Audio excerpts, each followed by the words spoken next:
There is a person in your city who owns every laundromat. Not a chain, not a franchise, a single individual. They drive a four-door sedan, they carry a clipboard sometimes. If you saw them pulling quarters from a machine on a Tuesday afternoon, you would assume they worked there. You would not assume they owned the building, the machines, the lease, and 8 others exactly like it within a 12-mile radius. That is the point. That is the structure.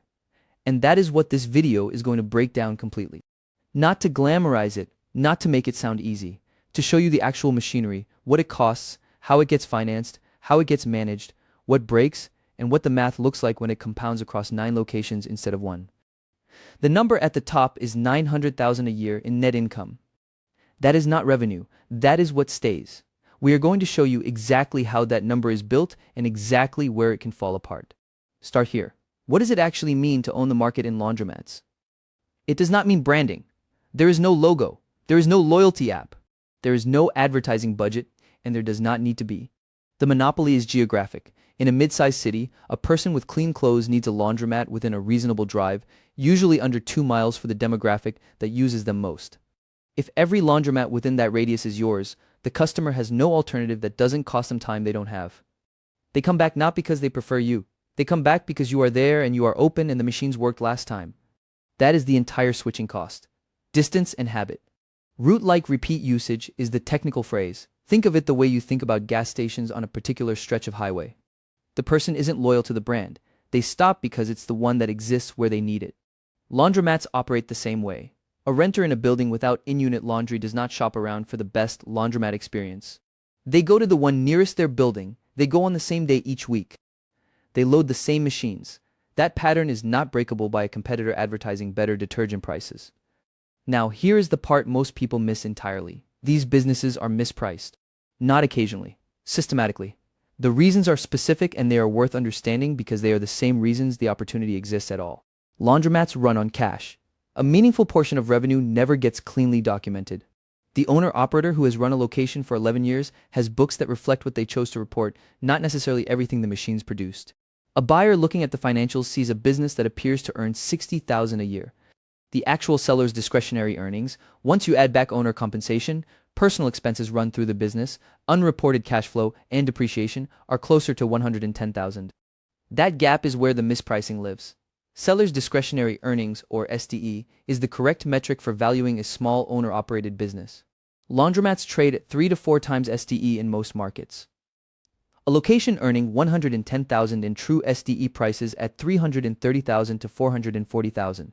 The buyer who only reads the surface income statement and offers based on the $60,000 figure is either leaving, or the seller who doesn't know their own multiple is leaving money in a direction that benefits the informed buyer.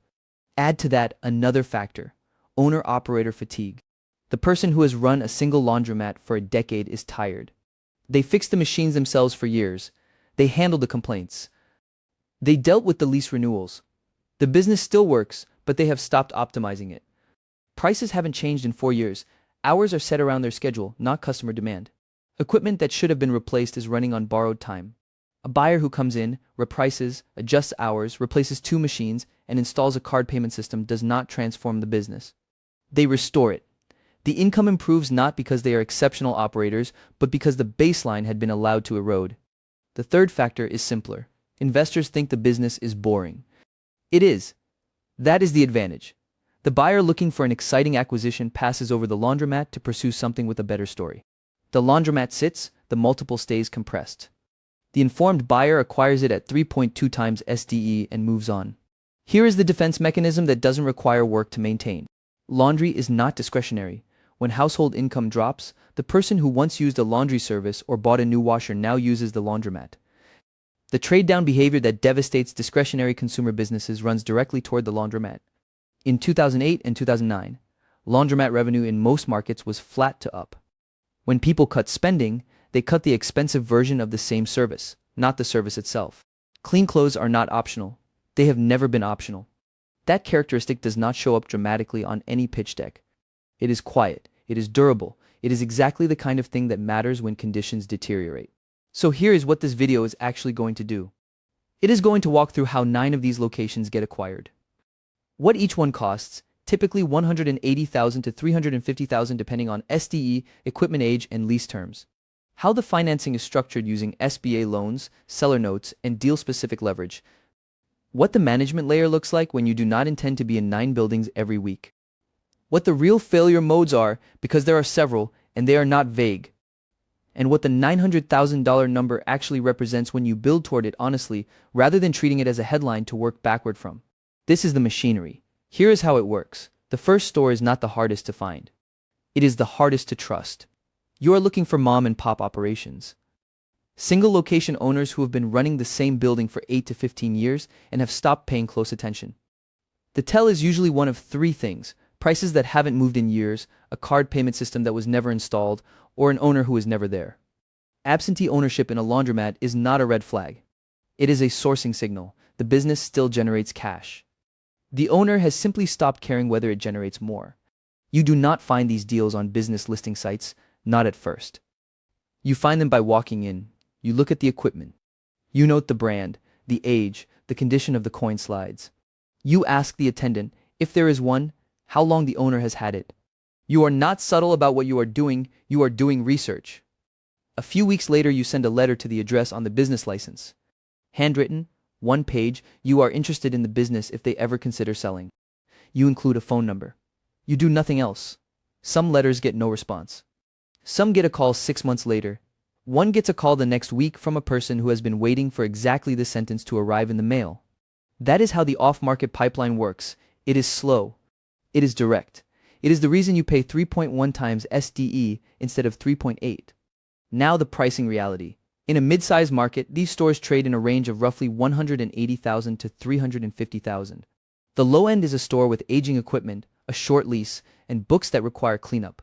The high end is a store with newer machines, a long assignable lease with renewal options, and a vend price structure that hasn't been suppressed by an owner afraid to raise prices. Most deals land in the middle of that range when the books are cleaned up and SDE is calculated honestly. The multiple is 3 to 4 times SDE. In practice, most of the deals you will do cluster around 3.2 to 3.5. You are not paying 4 times for anything unless the lease is exceptional and the equipment is essentially new. What you are actually buying is not a business in the traditional sense. You are buying a stack of components, and each component has to be evaluated separately. Equipment condition first. Laundromat equipment has a working life. A Speed Queen washer installed in 2011 is not the same asset as one installed in 2019.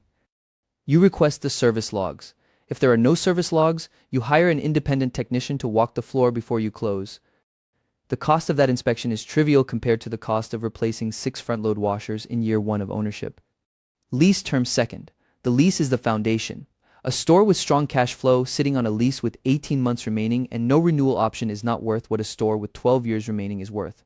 You are looking for at minimum 5 years of remaining term plus renewal options. You read the assignment clause before you discuss price. If the landlord has approval rights over any sale and that landlord has a history of using that approval to extract concessions, you model it in or you walk away. Utilities setup third. Water and gas are the operating cost variables that most buyers underweight. You ask for 12 months of utility bills. You calculate the cost per turn. Older machines use significantly more water per cycle. A store doing strong volume on inefficient machines is paying a water bill that will compress the margin you thought you were buying. You price for the machines you will eventually need to replace, not the machines currently on the floor. Customer base and payment systems fourth. Coins still matter. Cards matter more. A store that is cash only in a market where competitors have moved to app-based payment systems is losing customers who simply will not carry quarters. The cost to install a modern card system across a location runs $8,000 to $15,000. You price that into the offer, or you negotiate the seller down by that amount. You do not inherit the problem without a corresponding discount. The financing engine is SBA, specifically the SBA 7A program. A fully documented acquisition with real SDE, clean books, and a strong lease can be financed with 10% to 15% down. On a $280,000 deal, that is $28,000 to $42,000 of your capital into the transaction. The remainder is a 10-year loan at current SBA rates. The business services the debt from day one if you bought correctly. Where the SBA cannot cover the full gap, a seller note bridges it. The seller carries 10% to 15% of the purchase price at a negotiated rate subordinated to the SBA loan, payable over 3 to 5 years. This is not exotic financing. Sellers accept it because it gets the deal done and it signals that you believe the business will continue to perform after they leave. If a seller refuses any seller note under any terms, that is worth a question. People who are confident in what they are selling do not typically object to a small carried stake in its performance. The due diligence checklist is specific. You are counting turns per day across each machine, not revenue per month. You are looking at vend pricing relative to competitors within a 2-mile radius. You are pulling water, gas, and electric costs for all 12 months, not just the 3 the seller selected to share. You are identifying attendant hours and what those attendants are actually doing versus what the listing says they do. You are reading the lease for delinquency clauses, CAM charge escalations, and exclusivity provisions. And you are looking at the equipment age curve, not just the average age. The distribution, a store where half the machines are 2 years old and half are 16 years old, has a capital event coming that the average conceals. The consolidation happens over 6 years, not because 6 years is a rule, because that is how long it takes to find 9 stores worth buying. You buy the first, you operate it, you understand what the real costs are at the transaction level, not the underwriting level. You buy the second only when the first is stable and the numbers match the model. Every acquisition after that uses the same criteria: equipment serviceable or price for replacement, lease with runway, ESDE documented or reconstructible, seller motivated but not desperate, because desperate sellers frequently have problems they have not yet disclosed. You walk away from stores that do not clear the checklist. Not reluctantly, cleanly. A bad lease is not a negotiating position. It is a reason to leave. The discipline of walking away from marginal deals is what makes the portfolio of 9 coherent rather than just large. By year 6, the stores you did not buy are competitors. Then, one by one, they are not. Here is how a single store actually works before you start thinking about 9 of them. A mid-performing laundromat in a mid-sized city runs somewhere between 180 and 260 turns per day. A turn is 1 machine cycle completed. You have a floor of maybe 22 washers and 20 dryers. Washers at 3.50 to 5.0 per cycle depending on load size. Dryers at 0.25 MOS per 8 minutes. On a strong Saturday, that floor does 900 in gross revenue. On a slow Tuesday, 310. The average across 7 days, annualized, lands somewhere between 180,000 and 260,000 in top-line revenue for a store doing ordinary volume in an ordinary neighborhood. The costs that matter, in order of magnitude: utilities, rent, labor, repairs, and supplies. Utilities run $2,500 to $3,800 per month. Water and gas are the dominant lines. Electricity is secondary. These numbers move based on machine efficiency. Newer high-efficiency washers use roughly 40% less water per cycle. That is not a small number when you are doing 200 turns a day. Rent is $3,000 to $5,500 per month depending on market and square footage. You know this number before you buy because you read the lease. Labor, if you run an attendant model, is $1,800 to $2,800 per month for part-time coverage on peak hours. Repairs average $400 to $900 per month across a mature store, less in the first 2 years after a machine refresh, more when equipment ages past its curve. Soap and ancillary vending, credit card processing fees, a basic liability policy, and miscellaneous overhead add another $1,000 to $1,400 per month. Total operating costs for one store, call it $9,500 to $14,500 per month. Revenue minus operating costs gives you somewhere between $8,000 and $12,000 per month in store-level cash flow before debt service. That is the number a listing will call SDE. It is not your real number yet. Normalize it, add back any owner labor that is embedded in the cost structure, because you will not be doing that labor yourself. Subtract a proper maintenance reserve, 1 to 2% of equipment replacement value annually, held in a dedicated account, not spent from operating cash. Subtract merchant processing fees if they were excluded. Subtract a management fee equivalent even if you are not paying one yet, because you will eventually be paying one in the form of your own time. Account for taxes at the entity level. What remains is your true owner cash flow from that location.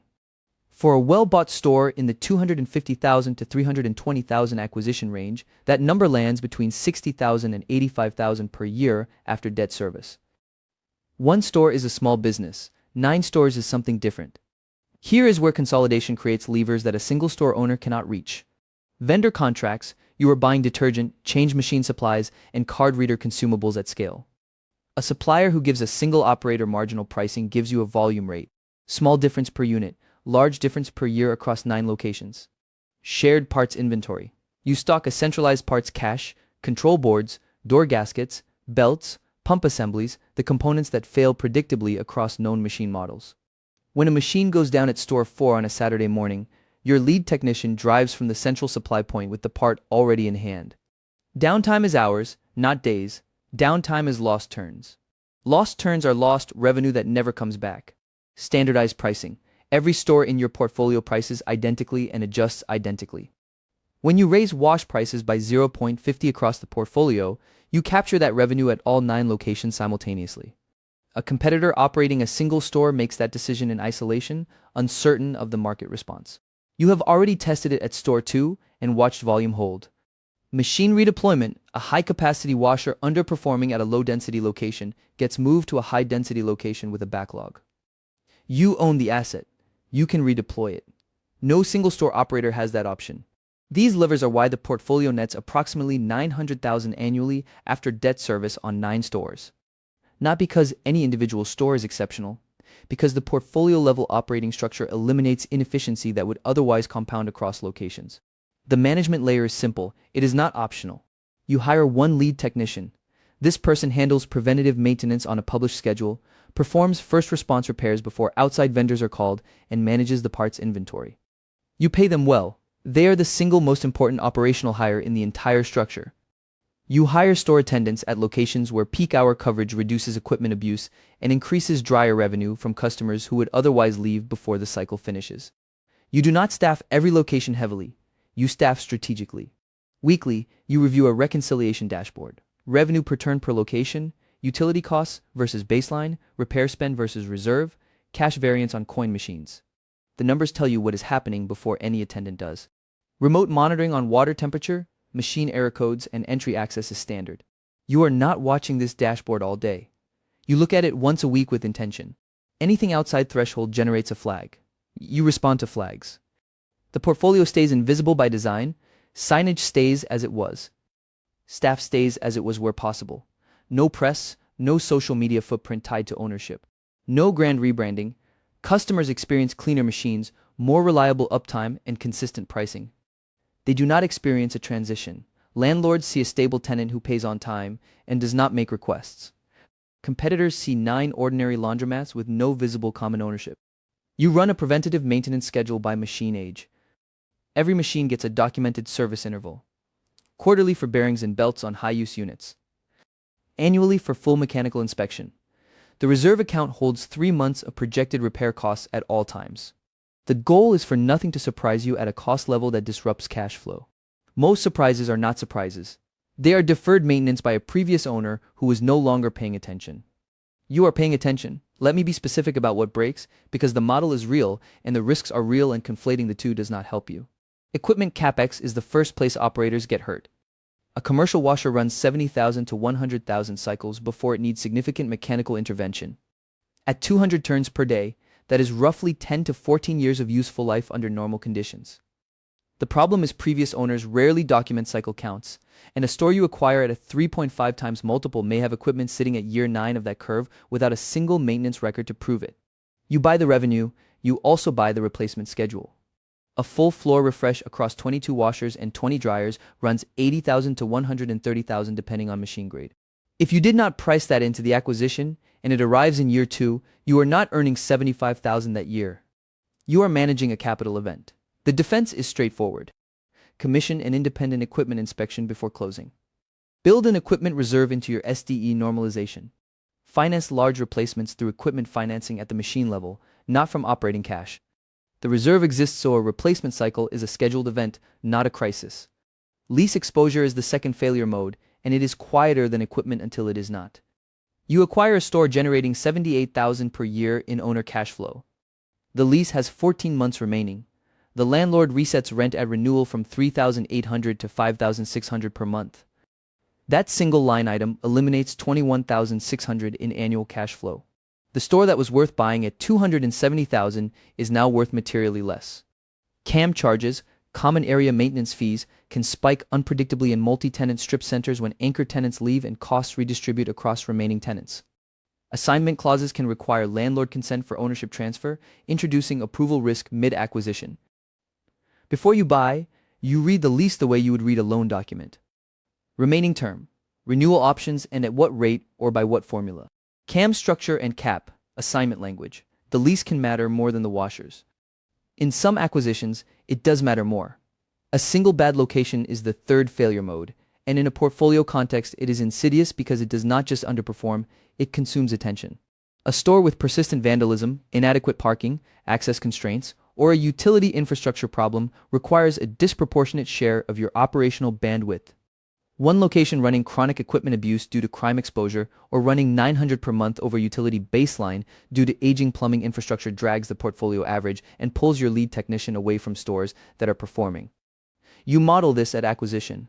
Crime index, parking count, ADA access, water pressure and gas line capacity, proximity to dense residential. These are underwriting inputs, they are not afterthoughts. If a site does not meet your criteria, the price does not fix the geography. Smaller risks compound when ignored. Utility spikes on aging water heaters or gas dryers can run 15 to 25% above baseline in a single billing period before you identify the source. Vandalism on coin mechanisms and card readers costs $200 to $600 per incident and recurs if the root cause, which is usually a visibility or lighting issue, is not addressed. Staffing gaps on peak Saturdays reduce dryer revenue because customers leave before completing cycles. Cash handling on coin machines creates variance that obscures actual revenue if controls are not standardized. None of these are catastrophic individually. Unmonitored, they are a slow drain that erodes the margins you underwrote. The defensive playbook is not complicated. Maintain 3 months of operating reserves per location in a dedicated account. Carry property, liability, and business interruption insurance at the portfolio level. Standardize everything you can standardize. Identify 2 qualified equipment vendors per market so a single vendor relationship failure does not leave machines down. For weak sites, know your exit. An assignment clause negotiated at acquisition preserves your ability to transfer the lease. A location that cannot be rehabilitated within 2 operating years gets sold or closed. The portfolio protects itself by not carrying dead weight indefinitely. Now, here's how to start this year with one store. Acquisition criteria for the first location. Minimum 3 years of tax returns, not seller representations. Positive SDE after normalized expenses of at least $60,000. Lease with no fewer than 5 years remaining, including options. Equipment with documented service history or an inspection that supports remaining useful life. Revenue per turn consistent with neighborhood density. First 90 days, document every machine cycle count and service history. Reconcile cash and card revenue against prior owner reports. Establish utility baselines by month.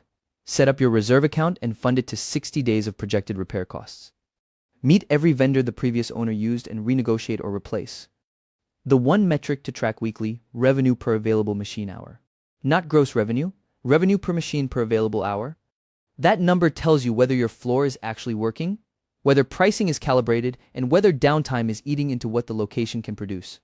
Everything else is downstream of that number. Pick one store. Learn the model on one store. Build the reserve discipline, the lease awareness, the equipment documentation habits on one store before you think about 2. The path to 9 is not a leap. It is a system you can verify at scale because you built it correctly at 1.